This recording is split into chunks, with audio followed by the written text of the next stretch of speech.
Hello everybody, welcome to That's Football. The Manchester City court case has been running for a few weeks now. Where are we? Well, where we are is there's no way back. There was a big update last week that a lot of people got excited about. We've waited on that because there has been some updates in the last few hours about it and how that could impact the Manchester City case. 115, 116, 130 charges. It's big. And I think ultimately we'll talk about that in a moment because I don't know whether anybody is really grasping this, but one way or another, there will be an outcome. And that outcome is basically making this the trial of the century when it comes to the Premier League because the outcomes, whichever way, will be huge for football. But where are we and what are we in relation to what happened last week? Well, the bottom line is the actual case that's going on between the Premier League and Man City is watertight. There is no public updates on it. And what happened last week is that the APT rules that the Premier League are trying to bring in, associated party transactions, which is basically like, it would be like Newcastle having Visit Saudi Arabia on their shirt and being paid £1 billion a week because obviously they're owned by Saudi. You can't do that. The Premier League have rules in place where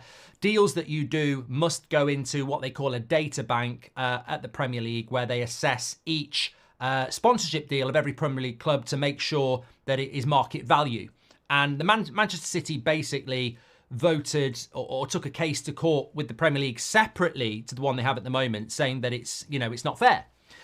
This would be massively beneficial for somebody like Newcastle because obviously they are very, very rich, like Manchester City. They're the richest football club in the world, but they're struggling to get the money into Newcastle because of FFP and PSR. You can't just throw in £1 billion if it doesn't match the revenue or fair market value, etc. So last week, this story came out and it would have had massive ramifications for the Premier League, but also for Newcastle, also for Man City, and could have had a big impact on their court case for the charges that they have, because a lot of those are based on getting money into the club in a way that wasn't fair. So if Man City challenge that rule and win it, then it could help that case as well. Now, last week, a lot of people were reporting that Man City had won that case. Reports on Thursday linked the decision to pull a vote connected to that data bank and the APT as a reason or an indication that Man City had actually won. The tool is used by the club for boards to assess fair market value, like I said. And the reports indicated a potential victory for Man City. However, it's understood the change would not have been a substantive one, even if it had been voted through, with sources close to the meeting describing it as minor. The APT rules are designed to ensure that commercial deals with entities linked to a club's owners are done for fair market value. Man City's case was heard by an arbitration panel under Section X of the Premier League rules, where any decision made remains private. The hearing was held over 2 weeks in June. However, under Rule X31, the chair of the panel, with the parties' consent, can share an anonymised summary of the ruling where it's considered to have a wider application to other clubs. A Man City victory surely would trigger that rule, which the clubs would need to be made aware of. However, they haven't. Therefore, it's felt that whatever happened in that challenge from Man City, it was minor and hasn't had a big impact on the APT rules, which means that if you are Newcastle or you are Man City, it's not like that's going to get completely abandoned. You can suddenly put Visit Saudi Arabia on your shirt and get £1 billion a day for it. So that doesn't look like it's going to help Man City on the basis of what we're hearing, which is why I wanted to wait a bit of time before reacting to it, because obviously this is just very, very complex, but it's separate. It's separate to the court case that's going on, but it would have helped Man City if that had been abandoned rule by the Premier League. As we understand it, it's still there. There might be minor changes, but it's still there. If you've got a sponsorship deal, it still needs to be assessed by the Premier League for fair market value. Now we've spoken about that, and if you want to read that article, by the way, it's on football365.com. Very interesting article that's come out today. But let's take it more to a simplistic level. I actually think that what's going on here is starting to divide. Some people are sort of like, well, that rule shouldn't exist. It's not fair. It would help Newcastle and Man City, of course. But my stance on this is that we have a Premier League that we want to be competitive. And if you have a rich owner, and that rich owner, say, for example, owns Amazon, and they say, I want to put Amazon on the sleeve, I want to put it on the shirt, I want to put it on the stadium, and I want to put it on the training kit, and I want to pay £1 billion a week to my club for that, which means £52 billion a year is going into my club. That's basically what Man City and Newcastle would benefit from. And the Premier League, and morally, football is right to say, hold on a minute. One of the biggest shirt sponsors we've seen in recent years was TeamViewer for Man United at £60 million a year. You want to put Amazon on your shirt for £1 billion a month or a year. It's completely not fair market value. You are clearly using a business that you own to funnel money into your club. It's a free-for-all. Now, some people would say, well, that's just the way it should be. The richest people should be able to chuck their money in. But it would destroy the fundamentals of football, because it won't just be one club doing it. It'll be 3 or 4 clubs doing it. And then you'd have revenue of billions in Man City, Newcastle, and maybe PSG. And they'd go and knock on the door of, let's say, Vinicius Jr. at Real Madrid and say, we're not going to give you £1 million a week. We're going to give you £10 million a week. And suddenly, you'd bone the bloody doors off. So I think that regardless of where Man City fans might be thinking they hope they win that, moralistically, I think football, these APT rules, associated party transactions, do need... It's very much like the VAR.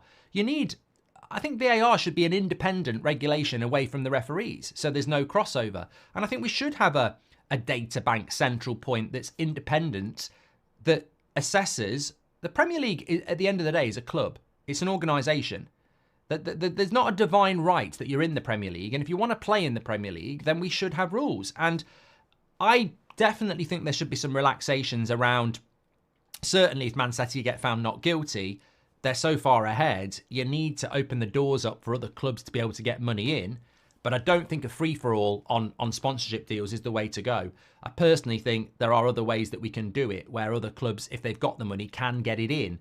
But I don't think we should have, you can start, sponsoring the car park for £1 billion a week or something stupid. I don't think we should. I don't think we should be doing that. But it is very interesting, and also, whilst it looks like that's very minor now, a week ago a lot of people thought it might be quite big and have a big impact on the bigger case. On the bigger case, not really anything to report, but I do want to open the conversation up. What are your thoughts on this Man City against the Premier League thing? Because you can want them to get guilty, you can want them to be found not guilty. If they get found not guilty, they have the biggest revenue in the Premier League, they've won multiple Premier League titles, they've got the best manager, they've got the best squad, and they will be able to spend freely for forever. I don't think anyone's going to stop them.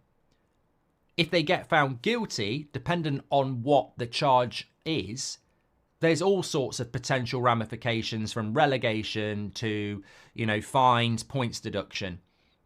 My personal feeling is if they get found guilty, the last 10 years of the Premier League has no integrity. So there's huge ramifications. And I think what people need to realise is there's no way back. Whatever the world was before this court case about we think Man City have cheated, or we don't think Man City have cheated, or they're dominating football, where we're going to be after this, we're never going to go back to where we were before. And I would just prepare yourself for that, because one way or another, the outcome is a sad one. I think it's a sad one for genuine Man City fans if their club ends up broken. And I think it's a sad one for the Premier League if Man City come out of it and are able to just carry on doing what they've done for the last 10 years, because I don't think anyone can touch them from a competitive element. So I think it's really interesting. And I think people need to start thinking about that. What outcome would I like? It doesn't really matter, because I don't know the outcome. I don't know. I'm not involved in the court case. I don't know the evidence. I sort of do know the evidence, to be honest. I think we all know the evidence, and I think we all know something's gone wrong, but we don't know how severely that evidence is going to be tested. And if it's found to be legitimate, we don't know how severely they're going to punish them. If the integrity of the last 10 years is up for grabs, then the amount of titles that have been won, I think there has to be a punishment that is not a points deduction. I think there has to be a removal. And I'm very much of the opinion they should end up down in League Two or the National League and start from there. I think there has to be, you can't just start next season with 30 points deduction. You can't just put them into the championship because it's 1 year winning every week and then you're back. I think it has to be something more than that. But if they get found not guilty, it has to be a line underneath it as well. You know, there can't be any revisits of this. So they've got to get it right first time. And it's going to be very, very interesting. Get your comments in below. Smash a like on the video. Speak to you on the next one. Man City case update brings devastating blow for Newcastle United. It's not ideal Man City haven't prevailed in the way that would be particularly useful to Newcastle United in their case against the Premier League, according to former Citizens financial advisor Stefan Borschon. A vote to amend the Premier League's Associated Party Transaction Act rules was withdrawn ahead of a club's meeting last Thursday, but sources insisted the change would only have been a minor one. Reports on Thursday linked the decision to pull a vote connected to the data bank, a tool used by the league's board to assess fair market value in commercial deals, to Man City's legal challenge to the apt rules. The report said it indicated a potential victory for the Premier League club, who are also facing a hearing into 115 charges over alleged breaches of the top flight's financial fair play rules. In the case, however, it is understood the change would not have been a substantive one even if it had been voted through, with sources close to the meeting describing it as minor. The apt rules are designed to ensure that commercial deals with entities linked to a club's owners are done for fair market value. Man City's APT case was heard by an arbitration panel under Section X of the Premier League rules, where any decision made remains private. The hearing was held over 2 weeks in June. Man City victory would surely trigger changes to the apt rules, which the clubs would need to be made aware of. However, beyond the dropped databank amendment, it is understood there was no further discussion of apt rule changes at Thursday's meeting. That could mean the panel has not made a decision yet, or that the Premier League won the case and no rule changes are required. And now former Man City financial advisor Borschon claims Saudi Arabia owner Newcastle, who will also be watching the results of the apt case keenly, are unlikely to benefit much from what he's hearing. It doesn't look like City have prevailed in the way that would be particularly useful to Newcastle, Borschon told Football Insider, who insists it is a devastating blow for Newcastle.